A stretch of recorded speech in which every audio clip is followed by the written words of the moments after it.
Hi, I'm Dr. Jerry Nam with Airrosti Rehab Centers, here with Angelina at CrossFit Optimistic in San Antonio, Texas, bringing you another Mobility Monday. Today we're going to bring you 3 exercises, 2 mobility and 1 stability exercise. So the first stretch we're going to do is called the 90-90-90.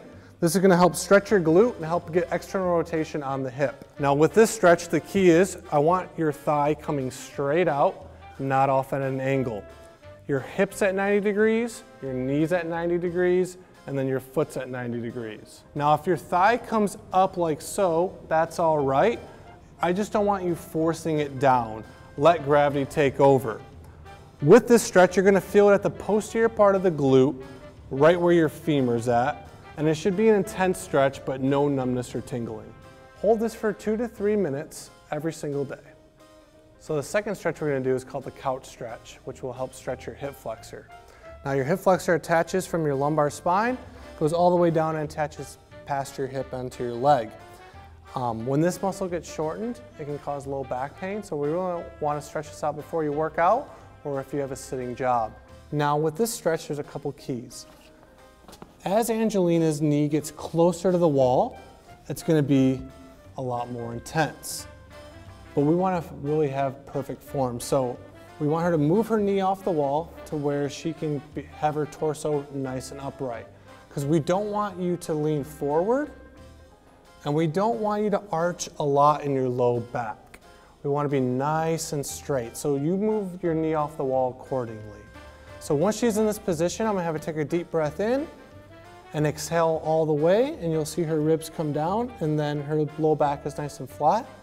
I'm going to have her squeeze the glute of the leg that's down, naturally rocking her pelvis forward, and she'll feel the stretch right in the front of her thigh.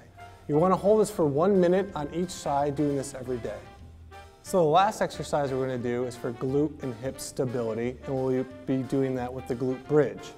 Now there's a few steps to really help you with this.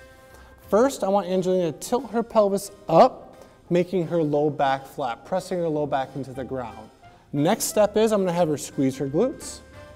And then last, she's going to drive her hips up by pushing through her heels. Now if that's difficult for you, you can always raise up your toes just to ensure that you're using your heels. When you do that, you'll use more glute. Now if you feel a cramping sensation in your hamstring or it gets tight, a simple fix would be just to bring the heels a little bit closer. Now all she's going to do is do the 3 steps every time, making them really quality reps. So she's going to tilt, squeeze, and lift, and you could hold the lift for about 2 to 3 seconds. You want to do 2 to 3 sets at 10 reps. So to recap, we learned a lot of great tools to help with mobility and stability of the glute and hip. We went over the 90-90-90 to help stretch your glutes. We went over the couch stretch to help stretch your hip flexor, and the glute bridge to help strengthen the glute. I'm Dr. Jerry Nam. This is Angelina here at CrossFit Optimistic in San Antonio. I hope you enjoy Mobility Monday. Thanks for watching.